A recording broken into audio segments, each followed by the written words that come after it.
2 games of the NHL Stanley Cup Finals have been completed, and the Florida Panthers have a 2-0 lead.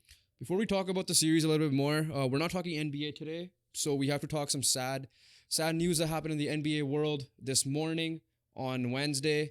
NBA legend, the logo and icon in this game, Jerry West, has passed away at the age of 86.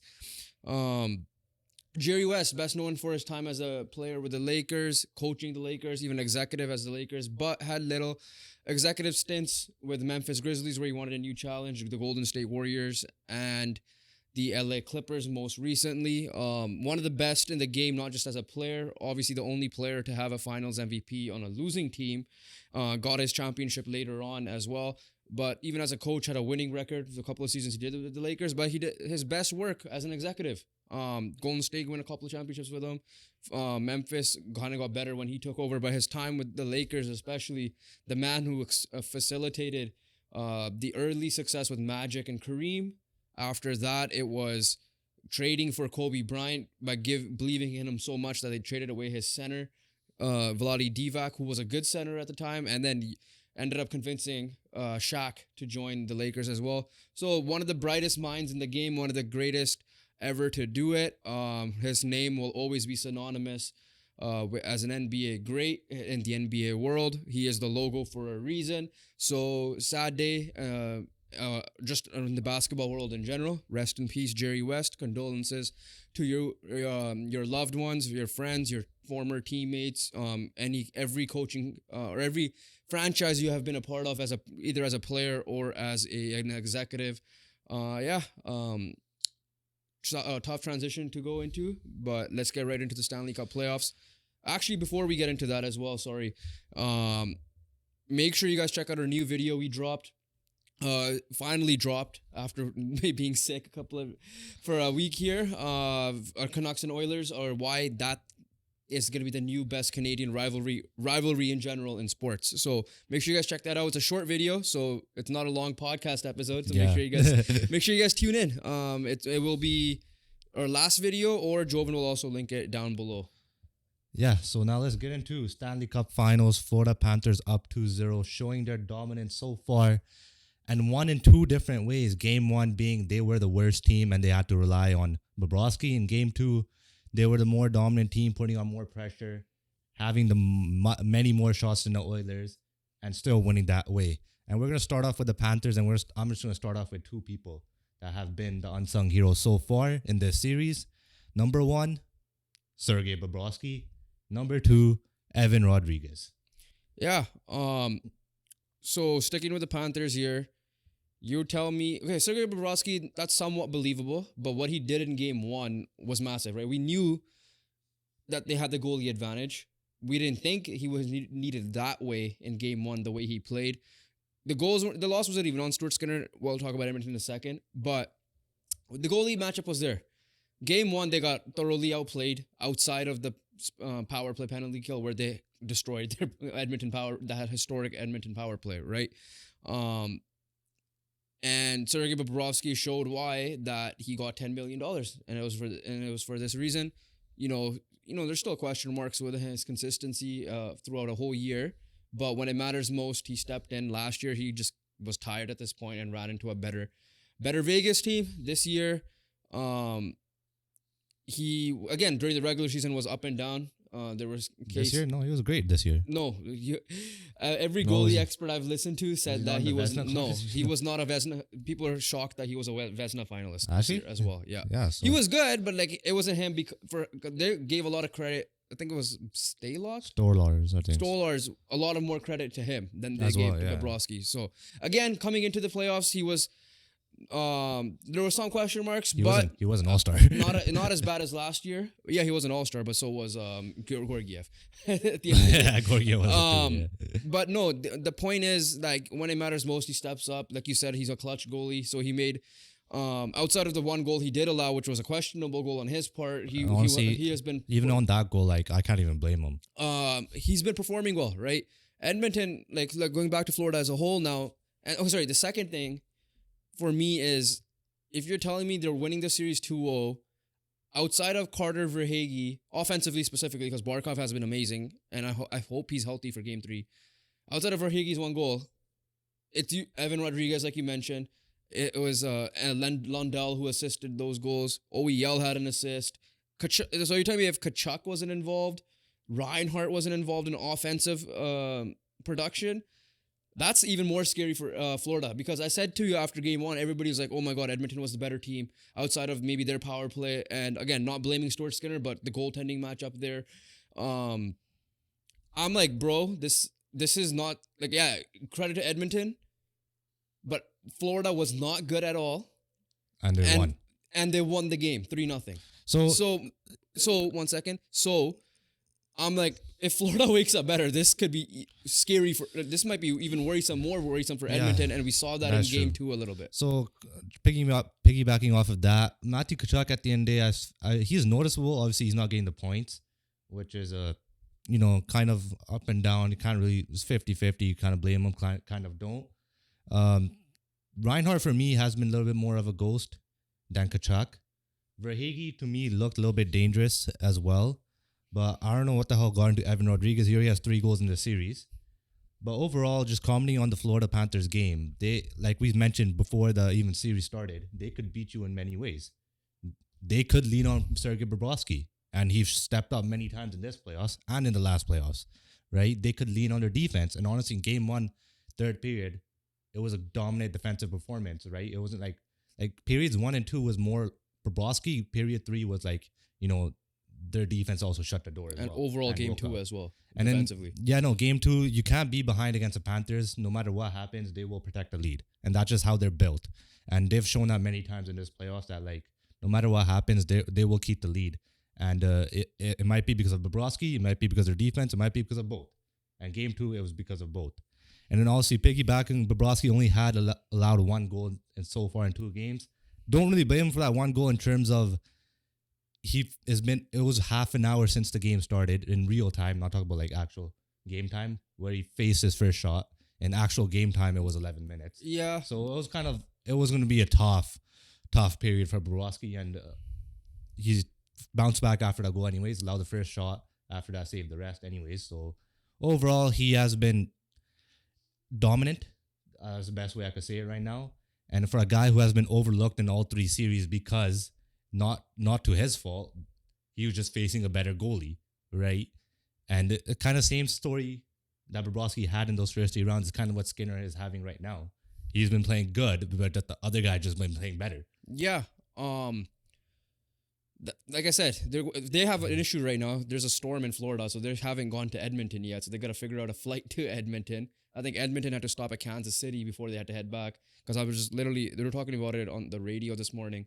And then I looked on Twitter. I forget his name. I think something Andrew Slater, something like that. Same thing. They're trying to figure out how to get to Edmonton to play. Otherwise, it's definitely not gonna be postponed. But they gotta figure out a way, right?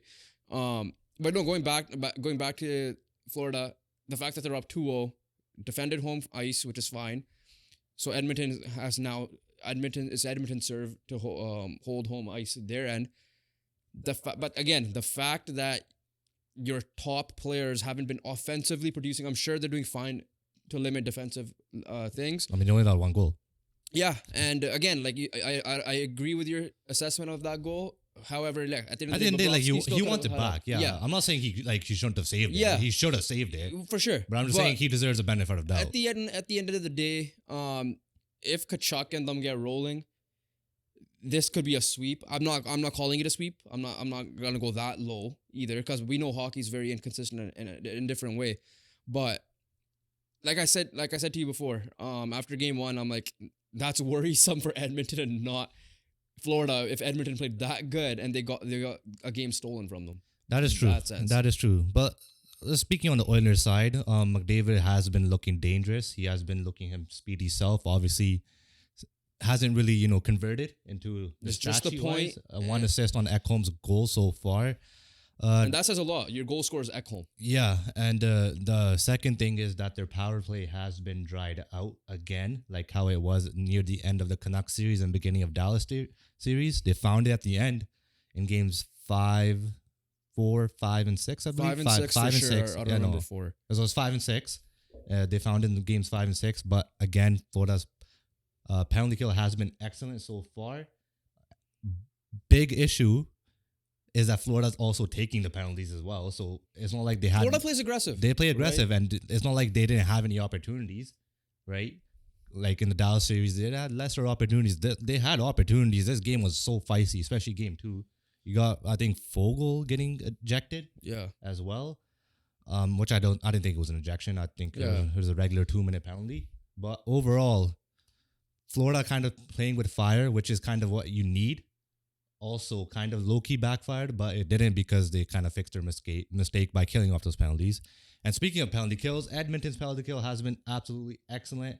Florida did break the streak, but overall do not look good on the power play at all because Edmonton's PK has been that good. So I just think it's just a matter of, just getting a few lucky bounces here and there, and you could find your way back in this series very easily. I don't have too many issues with Edmonton's play so far. I do. But there's one thing is that you gotta score. You just gotta score. So that's where I'm gonna go in. Yeah. 2 things. 1, I have an issue because their depth is not performing once again. The other issue is they're just hurt. Evander Kane looks horrible, right?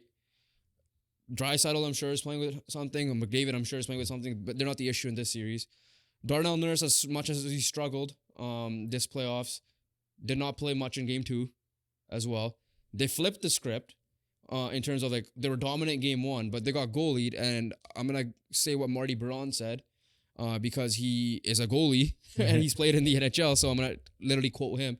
He's saying with the issue with everybody says there's a positive for Edmonton, and I said no, that's worrisome. The other thing where I agreed with what he said, and I have to bring it up, and I quote him, is because Edmonton tried to make the perfect plays in game 2, because they're scared that they're gonna get goalied again, that they can't shoot from anywhere. They need to make the perfect play, and that's exactly what happened in game 2. He said that he said this before game 2, right? Marty Biron, and he's a goalie, right? Like, who am I gonna question an NHL goalie? That's true. Like, if you're gonna have the most confidence in the world. Yes, the goal he allowed should have been, but he could have had back. But at the end of the day, it should be 0 goals allowed. McDavid had a mini breakaway. He hesitated a little bit, and then he got kind of stick checked, and then the shot got saved. Right? There were many chances for. There wasn't really hesitation, I would say.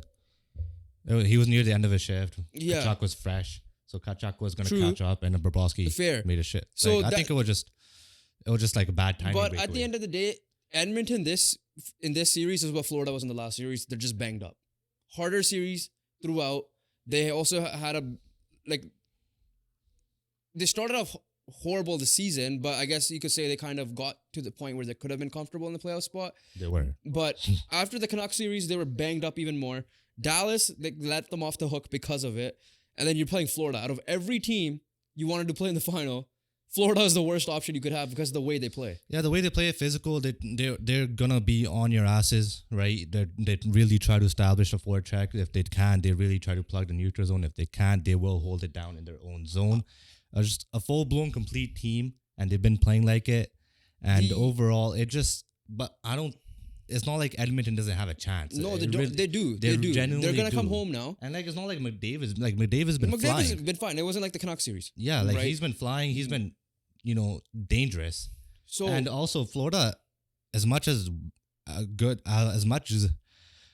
as they played in game 2, they are making a lot of stupid mistakes. Yeah, they really are, and they're letting you off. But that's also scary with Florida because that is scary with Florida. That's not their character. But there's something that needs to be fixed for sure, and that's what gives Edmonton hope, right? That Florida, as much as a good team they are, they're not perfect. I've given Knoblauch a lot of credit for making gutsy ass moves, but going to CC and Darnell Nurse in game 1 was definitely a question mark, and I forget who he took back out of the lineup. Playing against Florida, because what worked, you should at the end of the day you stick with what worked, right? The reason why you made all those gutsy moves against the Canucks, switching goalies, taking out Corey Perry, putting him back in Dallas, all that, is because you had to make a change. You didn't really need to make a change in game 1, so why go back to something that hurt you in the first place? And now Darnell, you scratched Cody Ceci, Darnell Nurse gets hurt, both of them are out either way, and that ruins it even more, right? Yeah, but at the end of the day, like you said, Edmonton's not out of it. They're gonna come home. The home ice will be there. We They don't know what they've Florida. been good at home. I think they were 1-2 against LA. They were 2-1 against the Canucks, and they were 2-1 against the Stars, I believe. The split game 3 and 4. So it was just 2-1 then, Yeah. because they won game 6. So here's So again, they've won. They've played well on home ice, and they're coming back home. They definitely do have an opportunity. Let's just transition into they have game. a chance, especially if Barkov. Is out. Transitioning into game 3 as well.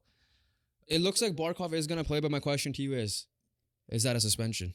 Yeah, look, I think is like the situation is just gonna be like if he's out, then suspend him. If he's not, then keep him, type of thing. If he was, I don't know, Dylan Holloway or Warren Fogle, would he have been suspended? I don't know. If that was not Leon Draisaitl or Connor McDavid, essentially. Maybe it'll definitely be an easier decision. I'll say that much in terms of suspending him. I'll say that.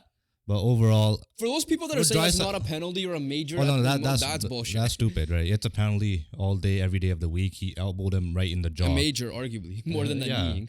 So he's lucky he's dry, so he's getting away with it. But overall, at the end of the day, when they're not gonna really try to ruin a series by taking out a star player, that's just how it is.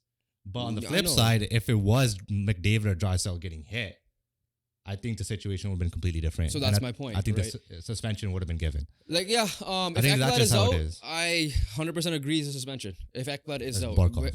Barkov. Ekblad had an amazing game too as well. He got hurt too. But Barkov, yeah, because like at the end of the day, he's doing such a great job on the penalty kill and shadowing McDavid and Draisaitl whenever he's on the ice. If he's out, like that, Edmonton does have a chance. It all depends on game 3, right? So last thing before we close it out, I want to say this: Dallas game, the Mavericks game is on right now. Who has a better chance of coming down from 0-2 in your opinion? But now keep in mind, Kristaps Porzingis is out. It's right now. I'm gonna go with the Oilers. Right, I think they have, they played their game more so than the Mavericks played their game so far in the series, and for that reason, I think like since the Oilers are finding their game, since Skinner has been pretty solid as you expected, as you want Skinner to be, like nothing more, nothing less. He's doing his job, type of thing, not letting any bad goals in. McDavid looked like he is firing. Can you get Draisaitl a little bit more firing? I think you might need to load up with a Draisaitl, McDavid, Hyman again. That's where the depth needs to step up then. Otherwise, it'll be a one-line team. And Florida has the pieces to neutralize them. Yeah, especially multiple pieces. But overall, Florida has not looked perfect by any means, whereas I believe the Celtics kind of looked more perfect than the Panthers so far as well. I would argue the Celtics have been better in terms of their standard than the Panthers have been to their standard. Okay, so I'm going to disagree. I think the Mavericks are the better team because they have the better players, in my opinion. Actually, no, sorry, not the right word. I think the Mavericks are more likely to come back, A, Porzingis injury, and B, I just think, depth-wise, if Edmonton load up and that gets neutralized, they have nobody else that's able to, save them. Whereas in basketball, you can rely on 2 guys that are cooking, right? Not that being said, I'm not saying like Edmonton is not to be able to come back. If I were to pick one, it is dumb. So yeah, I know. I just feel like the Mavericks haven't really found their game yet. I don't know what's going on in game 3 right now, but whereas I do believe the Oilers have found their game in spurts of the series so far. Little spurts in game 2, especially the third period when they're trying to attack. And obviously game 1, they were all over the Panthers. To officially close this out, one thing I do want to say is if you're in the NHL and you're considered a castaway, you're considered to be, out of the league, try to get your ass to Florida. Because you will make a name out of yourself. And if Florida doesn't want you, then there's something wrong. There's something wrong with you then. Right? Like OEL is performing. OEL. Gustav Forsling. Like their defense outside of Ekblad is essentially like not top tier guys. They've been let go by other teams, right? Like I think guys like Brandon Montour as well. The last 2 years is the best Montour we've definitely seen in his career. Yeah. Obviously Forsling, OEL, Verhaeghe as another big one. Reinhardt is not like he was a castaway, but he hasn't really excelled like how he did this year. Same with Kachuk, right? And then obviously I know this one is a little bit different. You could even argue Bobrovsky in terms of like his started his Florida career poorly, but these last 2 years have been incredible for him. Yeah. Is this his third year? I don't even remember. It was like, remember the year when the Columbus Blue Jackets upset the Tampa Bay Lightning? Okay, That's I when, forget. That's when I forget when Panarin, that happened. Bobrovsky. Is all that these guys were 2021 getting- again? I don't even remember what year remember. it was. No, it was like, it might have been the Capitals year. But winning. no, whatever Florida's doing, development wise, They're cooking. it's been insane. But one more thing. Can the Edmonton Oilers win Game 3? Like, you asking me for a prediction? Yes. Ooh, it all depends on Barkov. And listen, I want to see a good series at the end of the day. As much as I want Florida to win this series, I'm gonna say no. I don't think we've seen the best Florida yet. I understand they're going to be away, and we'll see what happens with the travel. I say they're going to be down 3-0.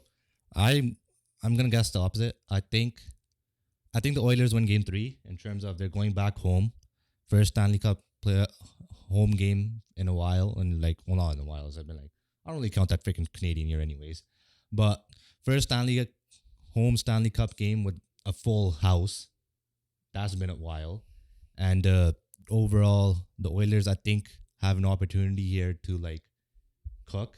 They cooked in Game 1. Just got to figure out one or two things. Shoot the puck a little bit more, right? Just because you got a goalie doesn't mean he's perfect. Yeah. By all means, Bobrovsky is not the perfect goalie. As good as he has been playing. Shoot high. That's the key on Bobrovsky. That's what it is. He is good on the ground in terms of like the low pucks, but the high pucks are a little bit more troublesome. And I think Hyman's been doing really well getting in front of him. They saw a bunch of posts in Game 2 itself when they shot high. Bouchard hit one. The thing is, Nuge hit stat-wise, one. they don't have many high danger chances at all. That's That's usually Hyman's forte. That's true, yeah. That is Hyman's forte. But overall, I don't think the Edmonton Oilers are too far away. So I think if they just pick up couple things here and there, I think they could execute in Game 3, and it's really gonna help when you're going to that crowd and when you have been a good home team But in the playoffs. Again, you gotta hope that Florida doesn't level up either, because we haven't seen the best Florida, like you said. We In haven't. the meantime. But we'll wrap it there. Like we said before, we dropped a banger video, a short video about why we think the new best rivalry, not just in Canada, but all of the NHL, was the Canucks Oilers, based on the series that happened. So make sure you guys check that video out. It might be playing at the end of this clip, and the end of the video, or he'll link it down below. It's covering your face right now. Make sure you. That's what it is. It's covering your face right now. Make sure you subscribe as well. Like I said, we'll be dropping videos. We have a guest video planned. It should be coming out early next week. So make sure you guys hit the post notification bell so you guys know when so you guys will know when it comes out. And as always, rate, review, and download the podcast on any audio platform you guys use. And follow our socials link down below. We'll be coming back to challenge videos and other TikToks and stuff shortly. So, other than that, we'll catch you guys on the next one. Peace.